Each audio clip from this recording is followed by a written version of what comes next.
நங்கூரம் குடும்பத்தாருக்கு பணிவான வணக்கங்கள். எலெக்ஷன் நடக்குது. நம்ம ஊரில் எலெக்ஷன் நடக்குதுங்க. நடக்க போகுது. நடத்துறது யாருன்னா மத்திய தேர்தல் கமிஷன், ஒன்றிய அரசினுடைய தேர்தல் கமிஷன்.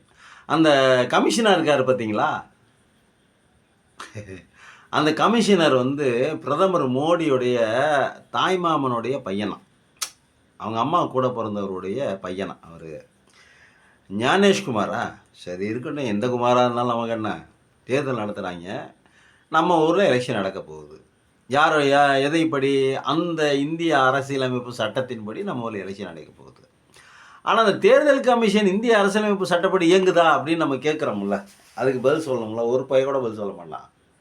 கத்துனாங்க பார்லிமெண்ட்டில் எதிர்கட்சி தலைவர். என்னடா ஏடா ஓட்டில் நிறைய லிஸ்ட்டில் பேரை காணும், நிறைய இருக்கிறவங்க பேரை காணா, இல்லாதவங்க பேரெலாம் இருக்குது. ஒரு அட்ரஸில் 400 பேர் வசிக்கிறான், ஒரு அட்ரஸில் 17,000 பேர் வசிக்கிறான். இதில் எந்த கணக்கடா அப்படின்னு கேட்டால் அவங்க என்ன சொல்கிறாங்க, ரோட்டில் எவ்வளோ பேர் இருக்காங்க, வீடு இல்லாமல் படுத்து தூங்குறாங்க, அவங்களுக்கெல்லாம் நாங்கள் ஒரு அட்ரஸை போட்டு ஒரு விலாசத்தை தரோம். ஆனால் பாவி, ரோட்டில் படுத்துங்கன்னு வீடு கட்டி தர மாட்டீங்களா? அந்த ஓட்டு போகிற நேரத்தில் அவனுக்கு ஒரு நம்பரை போட்டு அவனுக்கு விலாசம் தான் தருவீங்களா அப்படின்னு நம்ம கேட்க தோணுமா தோணாதாங்க? ஓட்டை திருடிட்டாங்க, அது இல்லாமல் ஓட்டு பெட்டியை மாற்றுறாங்க. அப்புறம் எந்த பட்டு அமுனாலும் பிஜேபிக்கு போகிற மாதிரி செட் பண்ணி வச்சுருக்காங்க. ஆனால் சத்தியமாக அதெல்லாம் பண்ணவே முடியாது அப்படின்னு அடித்து சத்தியம் பண்ணும். பாரத் மாதா மேலே அடித்து சத்தியம் பண்ணுவாங்க. சத்தியமாக அதெல்லாம் நடக்கவே நடக்காது. அந்த ஃபோர்ஜெல்லாம் பண்ண முடியாதுங்க. அது மிஷினுங்க, அந்த கம்பெனியாலேயே பண்ண முடியாதுங்க. அவங்களுக்கு தெரியாதுங்க. முதல்ல பாருங்கள், ஓட்டை நீங்கள் நல்லா சிந்திச்சு பார்க்கணும். ஓட்டு வாங்கி நம்ம அதிகாரத்தில் இருக்கிறதுக்கு என்ன பண்ணாங்க அப்படின்னா, முதல்ல மக்களை பிரெயின் வாஷ் பண்ணலாம். பிரெயின் வாஷ் பண்ணி இந்த மக்கள் நம்ம இந்துக்கள், அவன் முஸ்லீமு, அவன் பெருகிடுவான், நம்மளை விட அதிகமாக அவன் இனப்பெருக்கம் பண்ணிக்கிட்டு இருக்கான். அதனால் அவர்களை இந்த நாட்டை விட்டு அடித்து விரட்டணும். இன்னும் 10 வருஷத்தில் 20 வருஷத்தில் அவன் நம்மளை விட அதிகமாகிடுவான். அதனால் இப்போ நம்ம அவனை அடித்து விரட்டணும், அவனை துரத்தி விடணும், அவன் வீட்டில் குடியிருக்கக்கூடாது, அவன் நமக்கு எதிரி, இப்படியே சொல்லி மைண்ட் வாஷ் பண்ணி பிரெயின் வாஷ் பண்ணி கலவரத்தை உண்டு பண்ணி அந்த கலவரத்தினுடைய குருதியின் மேலே நின்று ஓட்டு வாங்கி அந்த ஓட்டில் துர்நாற்றம் அடிக்க, ரத்த வாடை அடிக்க அந்த வாடையை கூட சகிச்சுக்கிட்டு அதிகாரத்தில் உட்காந்துக்கிட்டு பதவி சுகத்தை அனுபவித்து கொண்டு இருக்கும் ஒரு கேடுகட்ட கேவலமான ஒரு கட்சி தேர்தல் நடத்துது எலெக்ஷன் கமிஷன் மூலமாக. அந்த எலெக்ஷன் கமிஷன் மேலே அந்த எலெக்ஷன் கமிஷனோட டைப் வச்சுக்கிட்டு, எலெக்ஷன் கமிஷனும் ஒரு இண்டிவிஜுவல் அமைப்புங்க. அது ஒரு இண்டிவிஜுவல் அமைப்பு, அது ஒரு கான்ஸ்டியூஷனல் பாடி. அது இந்திய அரசியலமைப்பு சட்டப்படி அது ஒரு ஜனநாயகத்தை காப்பாற்றக்கூடிய ஒரு மாபெரும் தூண். அது தேர்தல் கமிஷனுங்கிறது. டிஎன் சேஷன் ஒருத்தர் இருந்தார். அவர் வரத்துக்கு முன்னாடி தேர்தல் நடந்துச்சு, அவர் வந்ததுக்கு அப்புறம் தேர்தல் நடந்துச்சு. ஆனால் அவர் வந்ததுக்கு அப்புறம் தான் தேர்தல் கமிஷன்னா என்ன, தேர்தல் கமிஷனர்னா யார், அவருடைய பலம் என்ன, தேர்தல் கமிஷனருடைய அதிகாரம் என்ன அப்படிங்கிறது நேராக நிரூபிச்சு காட்டினவர். பிரதமராக இருந்தாலும் சரி, ராஷ்டிரபதியாக இருந்தாலும் சரி, சுப்ரீம் கோர்ட்டு நீதிபதியாக இருந்தாலும் சரி, மாநில முதல்வராக இருந்தாலும் சரி, யாராக இருந்தாலும் தேர்தல்னு தேர்தல் கமிஷன் சொல்லிட்டு அந்த தேதியை அறிவிச்சிட்டு அதை அண்டர்டேக்கிங் பண்ணிட்டா அந்த தேர்தல் கமிஷனர் என்ன சொல்கிறாங்களோ அதுதான். பாரபட்சம் இல்லாத, கட்சி பார்க்காத, நியாயமான ஓட்டு வாங்கி ஜெயிக்கணும், இந்த நாடு நல்லா இருக்கணும்னு நினச்ச ஒரு தேர்தல் கமிஷன் யாருன்னா டிஎன் சேஷன். அவர் அதிகாரத்தை காட்டினார், எல்லாத்தையும் ஒதுக்கினார்.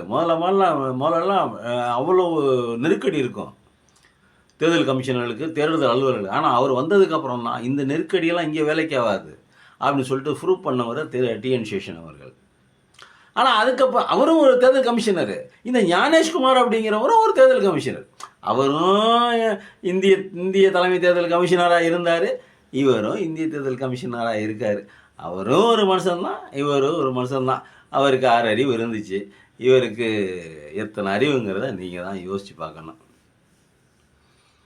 அப்போ ஒரு ஊழலின் ஊற்றுக்கண்ணாக இருக்கக்கூடிய ஒரு தேர்தல் ஆணையம், தேர்தல் ஆணையர், அந்த ஆணையத்தின் தலைவர், தேர்தல் ஆணையர், அவர் ஊழல்வாதியாக இருந்தால் அவர் ஆளுங்கட்சியோட டைப் வச்சுக்கிட்டு கோல்மால் வேலையை பார்த்தாக்கா அந்த நாடு எப்படி உருப்படும், அந்த எலெக்ஷன் எப்படி நடக்கும்? இதில் பத்தாததுக்கு அதிகாரிகள்லாம் வேற ரோட்டில் வந்து நின்றுக்கிட்டு அப்படியே பிடிக்கிறாங்க. இங்கே போய் 10 கோடி, அங்கே 5 கோடி, அங்கே 4 கோடி, இங்கே 3 கோடி. எதுக்கியா பிடிக்கிறீங்க? லஞ்சம் வாங்காமல் நீங்கள் வேலை பார்த்துருக்கீங்களா? நேர்மையாக நீங்கள் தேர்தல் கமிஷன் நடத்திட்டீங்களா? உங்கள் தேர்தல் கமிஷன் நேர்மையாக நடக்குதா? எந்த விதமான குற்றமும் செய்யலையா? அப்புறம் இந்த குற்றத்தை ஏன் வந்து பிடிக்க வரீங்க? இதில் எங்கே இருக்குது? இங்கே ஜனநாயகத்தை காட்டுறீங்க. நீங்கள் ஏன் ஜனநாயகப்படி நடக்கலை? நீங்கள் ஜனநாயகப்படி நீங்கள் நடந்துருக்கீங்களா? நீங்கள் ஜனநாயகவாதியா? தேர்தல் கமிஷன் ஜனநாயகத்தை கட்டுப்பட்டு நடக்குதா? தேர்தல் கமிஷன் இந்தியன் கான்ஸ்டியூஷன் படி நடக்குதா? தேர்தல் கமிஷன் இந்தியன் கான்ஸ்டியூஷனை மதிக்கிறாரா? அப்புறம் எதுக்கு இங்கே வந்து இதை பிடிக்கிறீங்க? கேவலமா இல்லை? அசிங்கமா இல்லை? வெக்கமா இல்லை? இதெல்லாம் பேசுனா நம்ம ஆன்டி இண்டியன் ஆயிடுவோம். இதெல்லாம் பேசுனா நம்ம ஆன்டி இண்டியன். அப்போது நீங்கள் தேர்தல் நடக்கிற கரெக்டாக உன்னுடைய தேர்தல் விதிமுறைகள்லாம் சொல்கிற, படித்து காட்டுறாங்க, மாவட்ட கலெக்டர்ஸை, தேர்தல் அலுவலர்கள் படித்து காட்டுறாங்க, புரியுது. நீங்கள் ஏன் கரெக்டாக இல்லைங்கிறதானே கேள்வி. அப்போ ஊழலில் திளைச்ச ஒரு ஆணையம், ஊழலில் திளைச்ச அந்த ஆணையத்தினுடைய தலைவர் ஊழலே இல்லாத ஒரு எலெக்ஷன் நடத்த போகிறாருன்னா நம்புகிற மாதிரி இருக்குதா? ஆனால் நீ இந்தியாவில் இருக்கிற 140 கோடி மக்களை என்னவா நினச்சிக்கிட்டு இருக்கீங்க? எவ்வளவு முட்டாளாக நினச்சிக்கிட்டு இருக்கீங்க? அதிகாரம் நம்மக்கிட்ட இருக்குது, நம்ம என்ன வேணால் செய்யலாம், நம்ம செய்கிறதெல்லாம் ஏற்றுக்கணும் மக்கள். அவன் தலையெழுத்து. ஓட்டு போடுற அதிகாரம் மட்டும்தான்றா உங்ககிட்ட இருக்குது. அவன் நம்மளை பார்த்து கேட்கலாம். ஓட்டு போடுற அதிகாரம் மட்டும்தான் உன்கிட்ட இருக்குது. அதை எண்ணி யாருக்கு எவ்வளோ ஓட்டுன்னு சொல்லக்கூடிய அதிகாரம் என்கிட்ட இருக்குது. நான் தான் சொல்லுவேன். நான் யாரை சொல்கிறோம், நீ யாருக்கு வேணாலும் ஓட்டு போட்டிருக்கலாம். ஆனால் நான் யாரை நினைக்கிறோன்னா அவனுக்கு தான் ஓட்டு அதிகம் நான் சொல்லுவேன். அவன் தான் ஆளணும்னு நான் முடிவு பண்ணுவேன் அப்படின்னு சொல்லுதுங்க தேர்தல் கமிஷன். இது எப்படிங்க இது எப்படிங்க ஜனநாயகமாகும்? ஏங்க, ஒரு தீர்ப்பு காந்தியடிகள்கிட்ட போனாராம் ஒரு அம்மா ஒரு பையனை கூட்டு போனாங்க. அந்த காந்தியடிகள் என்ன தெரியும், அந்த அம்மாட்ட அந்த காந்தியடிகள்கிட்ட ஒரு பிராது. அந்த அம்மா என்ன சொல்கிறாங்க, என் பையன் இந்த ஒரு பழக்கத்தை வச்சுருக்கிறான். அது நம்ம வெளிப்படையாக பேசக்கூடாது, ஒரு உதாரணத்துக்கு தான் சொல்கிறேன். இந்த ஒரு கெட்ட பழக்கத்தை வச்சுருக்காங்க. நீங்கள் சொன்னீங்கன்னா கொஞ்சம் கேட்பான், உங்கள் மேலே கொஞ்சம் மரியாதை ஜாஸ்தி. நீங்கள் சொன்னீங்கன்னா கேட்பான், நீங்கள் சொல்லுங்கள் அப்படின்னோன்னா இவருக்கு குப்புன்னு வேத்துருச்சு காந்தியடிகளுக்கு. என்னடா அது, இந்த அம்மா நம்மக்கிட்ட வந்து இந்த மாதிரி பிரச்சனையை சொல்லுது, நமக்கே அந்த பிரச்சனை இருக்குது, நம்மளே அந்த நமக்கே அந்த பிரச்சனை இருக்குது, நம்ம எப்படி இன்னொருத்தனுக்கு சொல்கிறது அப்படின்னு சொல்லிட்டு யோசிச்சு, நீங்கள் ஒரு மாதம் கழிச்சு வாங்க, இப்போ டைம் சரியில்லை அப்படின்னு சொல்லிட்டு அனுப்பிச்சி வச்சுட்டு, ஒரு மாதம் கழித்து வந்ததுக்கப்புறம் அவர் சொன்னார், புத்திமதி சொன்னார், ஐயா தம்பி இந்த மாதிரி இந்த வேலையை பார்க்காத, இது தப்பு, இது தவறான வேலை, நீ இனிமேல் இந்த மாதிரி நான் சொல்கிறபடி கேட்டு நல்லபடியாக நடந்துக்க அப்படின்னு சொல்லிட்டு அனுப்பிச்சி வச்சார். அந்த பையனை திருந்திட்டான், நல்லவனை மாறிட்டான். ஆனால் இவர் எதுக்கு ஒரு மாதம் டைம் கேட்டார் தெரியுங்களா? அந்த தப்பை இவர் பண்ணாமல் இருக்க, அந்த தப்பை இவர் பண்ணாமல் இருந்து பழகிக்கொள்ள.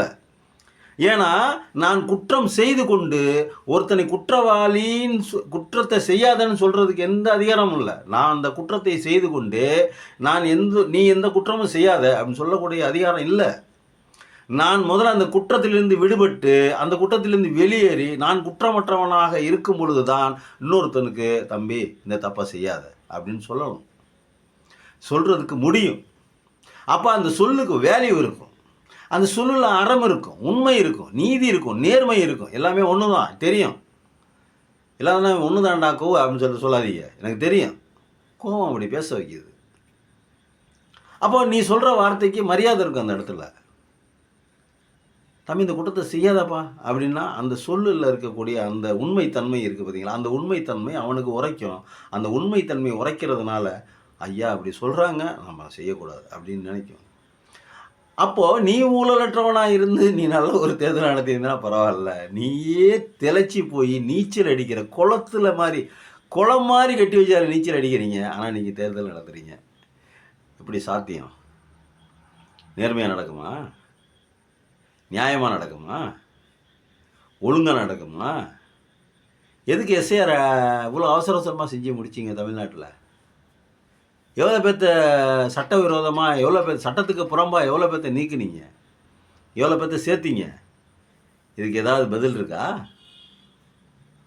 இதுக்கு ஏதாவது பதில் இருக்கா சார்? இருக்காது. இருக்காது. இது எங்களுக்கு தெரியும் முன்னாடியே. நான் ஒரு கட்சிக்காக பரிந்து பேச விரும்பல. ஒரு ஜனநாயக அமைப்பு, ஒரு செப்பரேட் கான்ஸ்டியூஷன் பாடி எப்படி ஒரு அரசோட டைப் வச்சுக்கிட்டு நம்மளை எவ்வளோ கேவலமாக மக்களை நினச்சா, மக்களை பற்றின எவ்வளோ தவறான மதிப்பீடு இருந்தால் அந்த மக்களை கேவலமாக கேடு கெட்டவங்களாக நினச்சி நாங்கள் எது சொன்னாலும் நீங்கள் கேட்கன்றாது உங்கள் தலையெழுத்துறா, நாங்கள் சொல்கிறதெல்லாம் தான் நடக்கும் அப்படின்னு சொல்லிட்டு நினைக்கக்கூடிய ஒரு தேர்தல் கமிஷன் செயல்பாட்டில் இருக்க, அதே மாதிரி செயல்பாட்டில் இருக்கக்கூடிய தேர்தல் கமிஷன், அதே செயல்பாட்டை செஞ்சு முடித்த தேர்தல் கமிஷன் இன்னொரு தேர்தலை நடத்துறது அப்படிங்கும்போது வெட்கக்கேடானது, நகைச்சுவை மிகுந்தது, சிரிப்பதற்கான கபட சிரிப்பு சிரிப்பதற்கான காரணமாக மாறி போகுது. இது கண் துடைப்புங்கிறது எல்லாத்துக்கும் தெரியுது. இந்திய மக்களுக்கு எவ்வளோ பேத்துக்கு தெரியுதுன்னு தெரியல. ஆனால் மக்களுக்கு என்னமோ 150 கோடி மக்கள் இருக்கோம், ஏன் பொங்கி எழணுங்கிற கோபமே வரமாட்டாங்குது. பொங்குவோம், தேர்தல் கமிஷன் இல்லாமையே பண்ணிடுவோம், இல்லை சரியான தேர்தல் கமிஷனை கொண்டாந்து போடுவோம் அப்படின்னு மக்களும் பார்த்துக்கிட்டு இருக்காங்க, சட்டமும் பார்த்துக்கிட்டு இருக்குது, உச்ச நீதிமன்ற நீதிபதிகளும் பார்த்துக்கிட்டு தான் இருக்காங்க. ஆனால் ஒன்றிய அரசு என்ன நினைச்சதோ அதை செஞ்சுக்கிட்டே தான் இருக்குது. இப்போ இல்லை, அயோத்தியில் அவர் எலெக்ஷனை நிப்பாட்டி 1 மணி நேரம் 2 மணி நேரம் நிப்பாட்டி அதுக்கப்புறம் திரும்ப ரீஎன்ட்ரி கொடுத்து அதுக்கப்புறம் ஜெயிச்சார். வாரணாசியில் ஜெயிச்சார் அப்படின்னு சொல்லிட்டு சொன்னாங்க பார்த்தீங்களா? அப்பையிலிருந்து இன்னைக்கு வரைக்கும் தேர்தல் கமிஷன் அப்படியே தான் இருக்குது. மக்கள் நம்புகிறாங்க, தலையெழுத்தேன்னு தேவேன்னு ஓடுறாங்க. அவங்கவுங்களுக்கு ஒரு பிரச்சனை. ஆனால் இதில் சிந்தித்து, நம்மளை மாதிரி சிந்தித்து 4 விஷயங்களை வெளியில் சொல்லி மக்களுக்கு அந்த விஷயங்கள் தெரிஞ்சு, ஓ இப்படியெல்லாம் நடக்குதா அப்படிங்கிறத நம்ம தெரிஞ்சுக்கணும், புரிஞ்சுக்கணுங்கிறதுக்காக தான் சொல்கிறோம். நன்றி, வணக்கம்.